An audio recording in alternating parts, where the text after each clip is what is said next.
So, Jay Ruud, what lovable book are we talking about today? Well, I'll give you a hint. Who is the best-selling British author over the past 35 years whose name is not J.K. Rowling? Hilary Mantel? No! I knew that was wrong because we've already done Wolf Hall.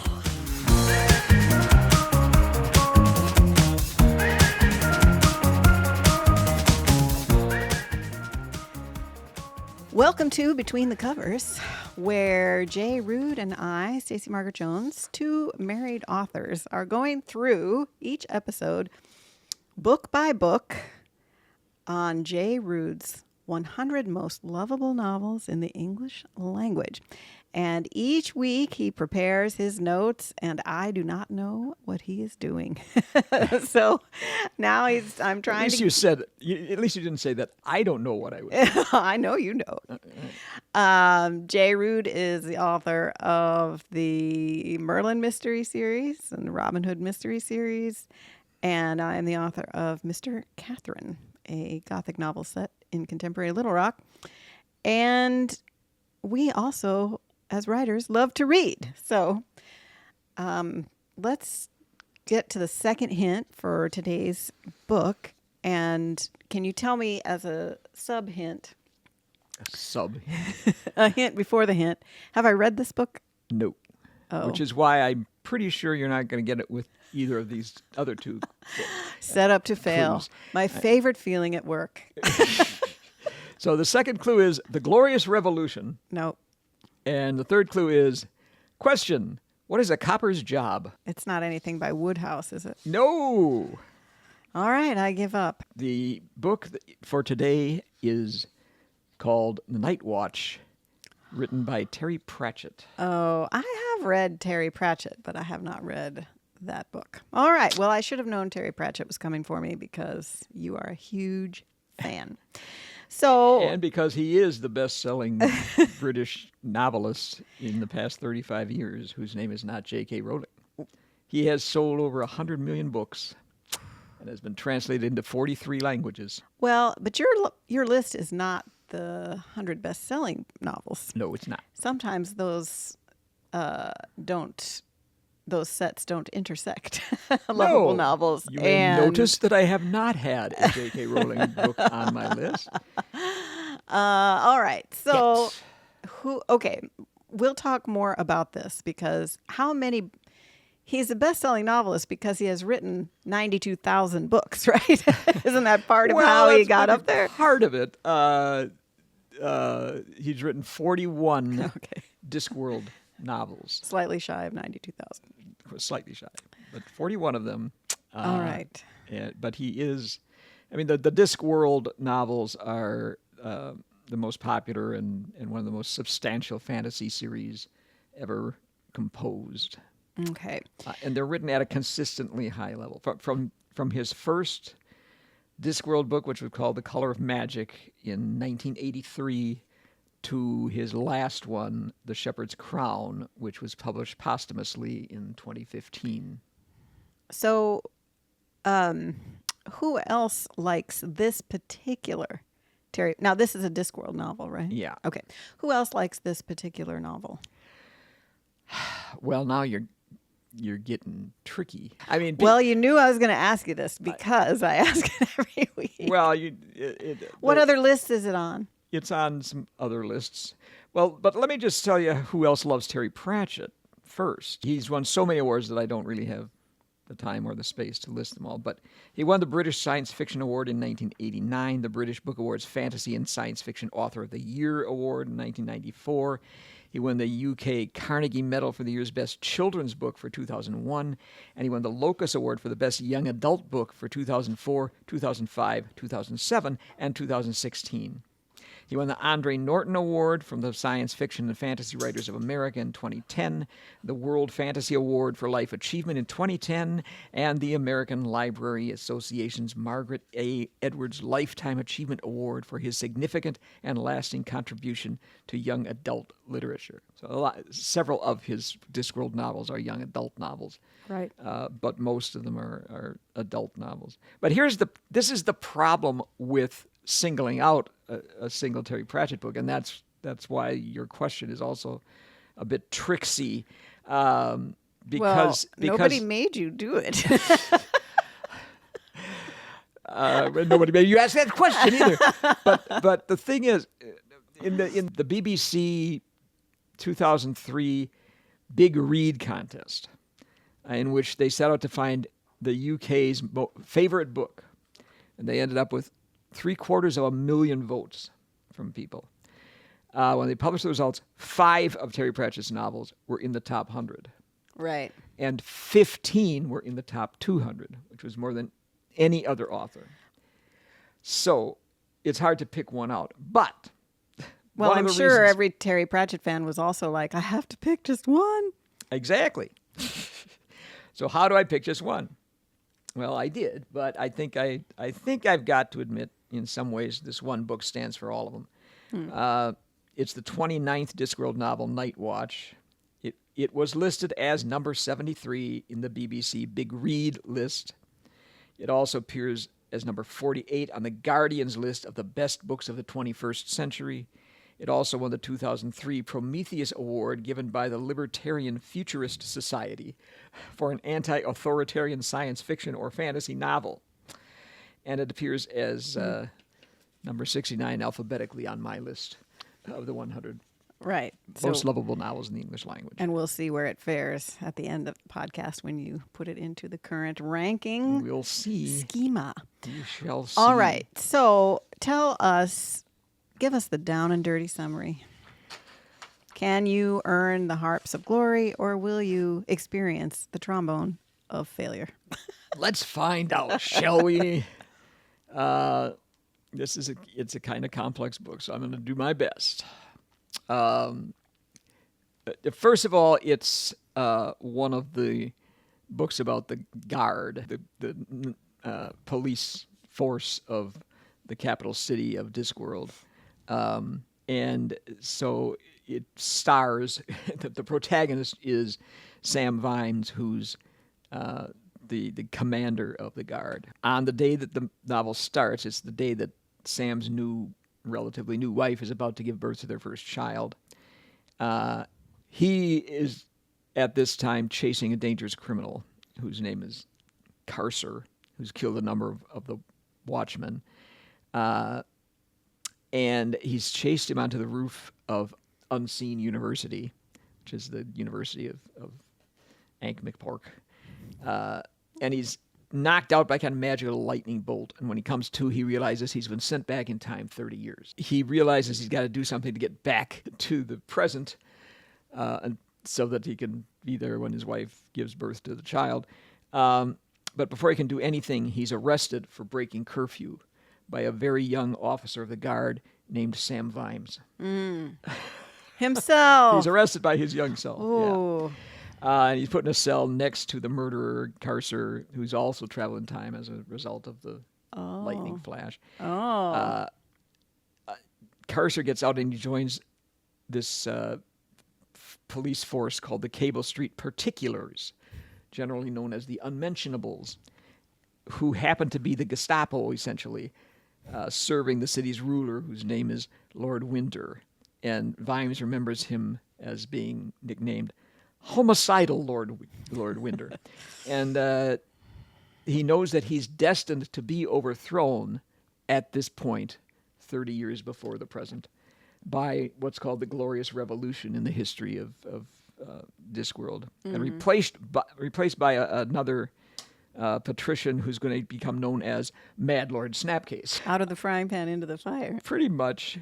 And then time stands still for a moment because of the intercession of the history monk, whose name is Lucy, who's appeared in a few earlier Discworld novels. And he tells Vimes that he's been involved in a major temporal shattering. Chaucer has killed the Guard sergeant at arms named John Keel, who was due to arrive that day to take command of the watch house at Treacle Mine Road. And as a result, Lucy says Vimes has to take Keel's place and pretend to be him so that history will turn out as it must. And so he becomes John Vimes, what he remembers himself is that John Vimes was a great kind of mentor to him for the short time that he knew him before he was killed. You probably knew him for a shorter time than this down and dirty summary. Are you trying to tell me something? I am. I am going to stop there because I can't really summarize the rest of it, but none of the rest of the book makes sense unless you know all that stuff. I gotta go for the trombones here, buddy. Sorry, that was a lot. It's a lot to take in. Anyway, all right. Thank you for that down and dirty 4th grade book report. Wah, wah.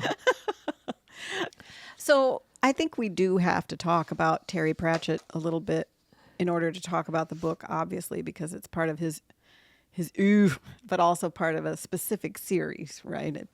It does work within that series, right, of advancing the series plot, the characters, and the world that he's creating. Yeah. I have a sense sometimes with authors that are as prolific as Pratchett that it can be a brand instead of one writer working. Are his books, or is it produced under the guidance of Pratchett? He wrote all of his own books. Oh, okay. He's not one of those people who turn it off to a right. Well, that's what I'm apprentice or asking because it's just so much where. No, he wrote 2 books a year. Oh, okay. I mean, it's not like he was writing Harlequin romances or something. Right. But no, he wrote 2 books a year about, and he changes them up. The first books were focused on scholars from the unseen university, the wizards, and you get a few of them later on too. Then he has a set of books about the witches, and that's where the most of the later children's and YA books come from. The adult witches are led by Granny Weatherall, and then there's a young apprentice witch called Tiffany Aching, and those are the ones that he won all those YA awards for. Mm-hmm. But that was kind of a later inspiration. Then he has some books about some of his later books about this kind of inventor in modern Ankh-Morpork, the great capital city that's in Vimes's time ruled by the patrician called Lord Vetinari, who actually was originally an assassin. There's a guild of assassins in Morpork who, they have their own rules and set of, guidelines for somebody who's going to have that profession. He actually is in Night Watch briefly as a young assassin who ends up killing one of the characters that I won't tell you who. But anyway, there's some of Pratchett's later books in the series sort of focus on him and how he manipulates this young inventor, kind of, whose name I'm not going to mention because you don't like the word moist. That's his first name. Oh, sorry, I did mention it. This is my notice, and I'm not giving 2 weeks. Anyway, he invents things like railroads and ways of communicating by high towers and things. So it goes all over the place. So it's a series by world, not Yeah. by character. So Yeah. it's not one character moving forward through Right. barriers toward an ultimate goal, Yeah. etc. There's several books in which Granny Weatherall moves ahead, and several books in which Sam Vimes moves from one place to another. And then there are other characters who join the Watch, and they become maybe protagonists of their book. So what number in the series is Night Watch? It is the 29th Discworld novel. Okay. Is Terry Pratchett still alive? No. He was diagnosed with early onset Alzheimer's when he was in his 50s. No way. They thought he had had a stroke. And then after re-examining him, decided, oh no, that's not what it is. It's early onset Alzheimer's. And he spent like the last 8 years of his life kind of declining, although he Right. kept writing Wow. as long as he could. In his last novel, he actually dictated Yeah. to an assistant. Mm-hmm. Interesting. Well, talk to me a little bit about why. I mean, you love Terry Pratchett. Obviously, is very inventive and imaginative. I tell my creative writing students, writing is about exploring, and you can explore the world we agree on as our reality, or you can explore a world of your creation, right? Yeah.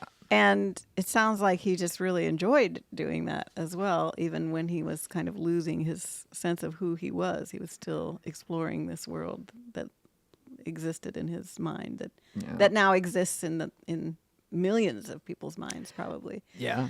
So what is it about Night Watch that made you pick it? Unless you're going to have 40 other books from Terry Pratchett on your list. Maybe only 15. Man. Like the BBC's Big Read. Right. I mean, what makes this one rise to the top? This one is particularly lovable, I think, because, all of the books are like most fantasy novels or science fiction novels. They're a reflection on contemporary society in a way that sort of places a problem objectively in another place where you can examine it. Right. It moves it farther away so that you can look at it safely. Yeah. You don't have an emotional investment as much in one side or the other, right? Yeah. Right. This one, I guess, it speaks to our time in a way that Right now? in a way that maybe a lot of the others don't. Okay. There is, for instance, this police force that's called the Unmentionables, who tend to walk around grabbing people off the street and bringing them in and torturing them. And it's more of a black humor novel than some of his other ones. Mm-hmm. In the sense that it takes some really serious ideas and reduces them to absurdity that you laugh at, but realize that this is not all that funny if it's that close to the real world. Mm-hmm. And that's kind of what happens in this one. People called it a dark book, and Pratchett said, I'm kind of puzzled by the suggestion that it's dark. Things end up, shall we say, at least no worse than they were when they started.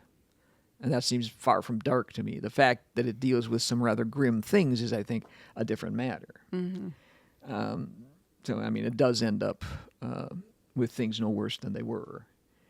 Well, that, at this point, I guess in our shared experience in this country, that would be an amazing outcome. If somebody promised me that, I'll have a lot more hope. I mean, there is a lot of humor in it, and that's one of the things that people love about Terry Pratchett is the humor. Right. And so even though it's pretty grim throughout, it's still full of this kind of snarky humor that characterizes all the Discworld novels. And there's a good laugh on virtually every page. For example, Wow. even when Vimes makes an arrest or is questioning a suspect, he is a cop as well as these unmentionables, but his force is the actual police. But there's laughs when he's questioning a suspect. For instance, in one place he's got a suspect there, and the suspect says, "No, please, I'll tell you whatever you want to know." The man yelled. "Really?" said Vimes. "What's the orbital velocity of the moon?" "What? Oh, you'd like something simpler?" I mean, whatever you want to know. Yeah. And then there's another one in which, "I get it," said the prisoner. "Good cop, bad cop, eh?" "If you like," said Vimes, "but we're a bit short-staffed here, so if I give you a cigarette, would you mind kicking yourself in the teeth?" Play bad cop yourself, sort of. That's right. And then occasionally there's a deliberate groaner that's put in. This is when Vimes is the head of the police, and he's given this high-class ceremonial armor that's all like gilded and stuff.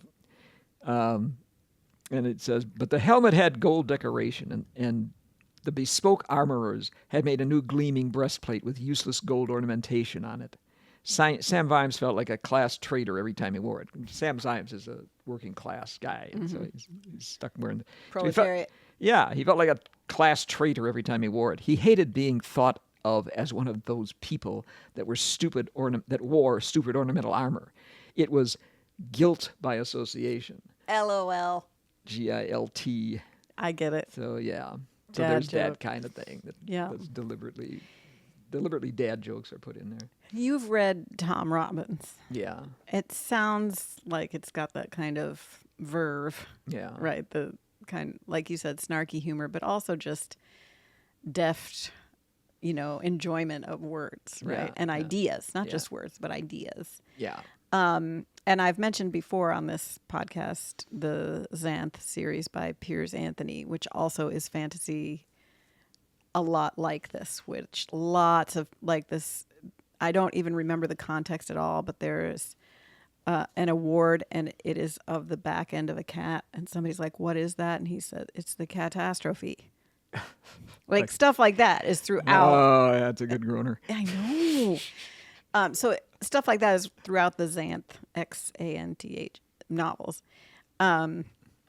So it reminds me of that that style of writing with just the like, buckle up, this is going to be fun, right? Like Yeah. even if we're dealing with these things that are hard to look at, Yeah. we're still here to enjoy our minds, right? Yeah. And of course, there's also Hitchhiker's Guide to the Galaxy, which is Yeah. probably I haven't probably read that. the fans of Terry Pratchett fans are probably also fans of Hitchhiker's Guide. It would be pretty hard to find one or the other. Sure. So the Venn diagram of those two fan sets is a circle. Is that what you're saying? Close. It may be a gibbous moon. Well, it's interesting. You haven't read the Xanth books. I strongly recommend them if you ever are finished with your project because I think you would really enjoy it. They're set kind of in a fantasy Florida, so a lot of the place names sound like Floridian lakes and things like that. So there's that kind of humor too, but enjoyable, funny novels. I mean, you've alluded to this already. Obviously, are page turners and they're worth your time because of the enjoyment, especially the talent of the writer. But why is this on your most lovable novels list? I mean, there's only 100 on there. So how did it get to that level of love, appreciation and respect and love? I think Terry Pratchett was a genius, and his books are so entertaining and also so thought-provoking that I had to have at least one of them on my list. I'm surprised you don't have more than one Well, as of yet. very careful to limit everybody to just one book, Except for a couple. There are only two authors that I deliberately All right. chose to use a second book. But this one also is. It really has a significant theme, I think. There's a place in which Vimes is thinking about what is a copper's job, he asks himself. And this is kind of in reaction to these unmentionables, these Gestapo-like police. And this is what goes through his mind. What is a copper's job? Keep the peace. That was the thing. People often fail to understand what that meant. You'd go to some life-threatening disturbance, like a couple of neighbors scrapping in the street over who owned a hedge between the properties, and they'd both be bursting with aggrieved self-righteousness, both yelling. Their wives would either be having a private scrap on the side or would have adjourned to the kitchen for a shared pot of tea and a chat, and they all expected you to sort it out. And they could never understand why it wasn't your job. Sorting it out was the job for a good surveyor and a couple of lawyers, maybe. Your job was to quell the impulse to bang their stupid fat heads together, to ignore the affronted speeches of dodgy self-justification, to get them to stop shouting and get them off the street. Once that had been achieved, your job was over. You weren't some walking god dispensing finely tuned natural justice. Your job was simply to bring back peace. And in a world of post-George Floyd, Black Lives Matter, for instance, that's a pretty significant statement. It's not Right. your job to decide who lives and who dies, basically. Right. Right. And It's your job to keep the peace.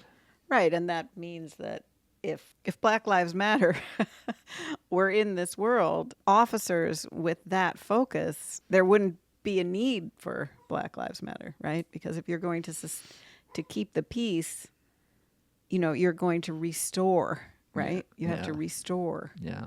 instead of, rain violence down upon, right? Yeah. Well, how long is this book?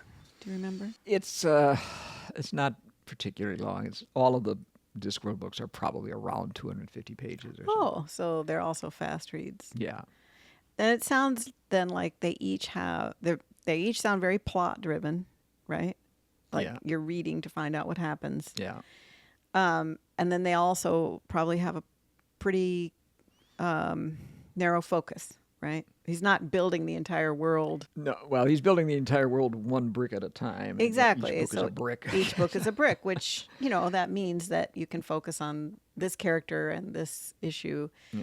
So since this is the book you chose from Discworld as your most lovable novel, does this book stand alone? I think some people might be wary of picking up the 29th book in order to try it out. And yet, if this is the book that you think is just really exemplary, should they start with Night Watch? I think you can pick just about any of Pratchett's books and read it without being lost. Do you have to read them in order? If you No. So if I you're mean, a it's- Pratchett completist, it's not going to penalize you to read 29 and then 10 and then No. okay. But I mean, there is a particular joy, I guess, in saying, okay, I'm going to read all the Guards books. Right, okay. And I'm going to start with the earliest one and kind of, because you do see an overriding development of characters and new characters that come into the Guard and that sort of thing. Right. But it's not like if you picked one in the middle, you'd be confused. This is a Guards book. Yeah. Okay. Right. So I think that's interesting. Another aspect I think you should talk a little bit about that I think is meaningful here, just because I know you, is that this isn't just a love of this book because you stumbled upon it and enjoy it. It's because you share a love of Terry Pratchett with your family members. That is true. And that's not nothing. I came to Terry Pratchett through my son, Yeah. who said, "You really ought to read these books." And I said, "Well, okay. Where should I start?" He told me, "Start with one of the Guards books, or maybe start with one of the Witches books." Which one did you read first? Do you remember? I think the first one I read was one of the Witches books, and I can't even remember the title of it. But it wasn't Witches Abroad, which I think is maybe the best of them. But there are a couple of them that kind of parody Shakespeare plays. Oh, fun. And those are a lot of fun. I then read Monstrous Regiment. I remember you talking about that one. And that was before I think I had read any of the Guards books, but that is a Guards book. It sounds like And that was one of my favorites. Yeah. Then there are some that kind of stand alone. There's one called Pyramids, but that's a book where the hero is an assassin. So you get the Assassin's Guild in there. Another one that does kind of stand alone because it's not one of any of these sort of series, but it's set in Discworld. It's called Small Gods. I remember you talking about And that I had one a as well. lot of debate in my head between Small Gods and Night Watch. Okay. Are you a Terry Pratchett completist? Well, I am a Discworld completist. Ah, okay. There are a couple of his later novels that he wrote with sort of in conjunction with some other people that I haven't read. I think there's a lot of joy when you find a book or a series or a world that you like and you're caught up and you're just waiting. Obviously, there's no new ones, but that means that if you want to be, you want to read these novels, Discworld novels, you can read through the whole series. And the enjoyment from that is, I think, that adds another layer to getting your hands on a book and getting time to read and, finishing the book and being in that world a little bit longer, right? Yeah. Well, there was such a following. Terry Pratchett had such a following that there was a lot of anticipation of when his next book was going to come out, especially once he got into the 21st century. I can see that. I mean, he was the best-selling British novelist of the 1990s. Yeah. And as he got into the 2000s, he remained pretty popular.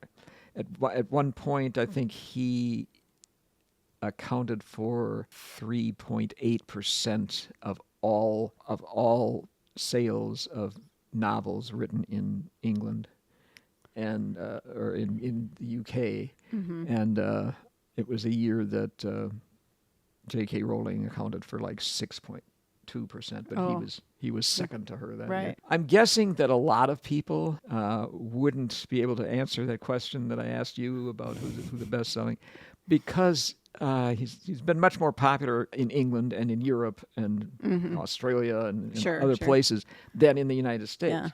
Yeah. He didn't crack the New York Times bestseller list until 2005. Oh, wow, really? Interesting. But people, when his novel Thud came out, which was it was a novel about the Guards, and he hadn't published one in quite a few years about the Guards. There's a lot of anticipation for it. I think it was 2009. It set a record for the most hardback copies of the book sold within 24 hours. Oh, wow. I think it was 55,000. I mean, people had really been waiting, and they didn't want to wait one more minute. Nope. Awesome. Well, that's cool. That's cool. I love that kind of enthusiasm for a novel, and that it goes back to that Christopher McCandless line from Into the Wild, happiness is only real when shared. And you're all running out to buy the same book, and then you're all in that same world, even though you're alone reading, right? You're all somehow there. I think there's something kind of magical about that. Yeah. So, well, why might people not love Night Watch? Let's talk about Night Watch particularly, not just the whole series, but why might people not love this book? They might find it a little darker than they were anticipating. Even Terry Pratchett fans might find it a little darker than they're used to. You like dark things, apparently. Well, you're a brunette. It's a time travel novel. If you have trouble with time travel, I don't like time travel, as some people do. I don't like space. I don't travel. get it. I don't get this. How could it happen? And how could he arrest himself? Yeah, I mean, that might be. People might just feel like they don't want to faff with that. Or they like fascism. I don't know. Oh, there are people that like fascism. All right. So, all right. Well, where do we rank this then? I'm going to put this as number 18. Okay. So what comes before it and what comes after it? So it's right after The Hitchhiker's Guide to the Galaxy. Okay. Which is number 17 then? Yeah. And right before 1984. Oh, okay. Interesting. That's a interesting collision of worlds.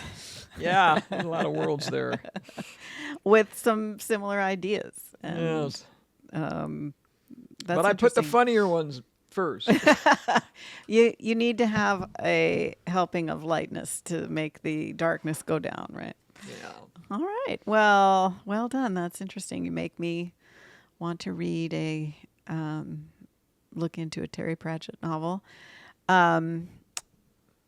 And I think you should probably look into those Xanth books. We probably have some somewhere, unless mine died in a flood or something, because I used to be pretty dedicated to Or those. they're out in the garage, maybe. Maybe. I used to be very dedicated to those novels. They're lots of fun. So, all right. Congratulations. Another book logged. Another one logged. So that means it must be time for Chaos Reader. Well, I don't have anything to report this week except that maybe our listeners will relate to this. I'm just having a lot of trouble reading because I've been pretty anxious and depressed because of the news. I read news stories, which maybe I shouldn't do.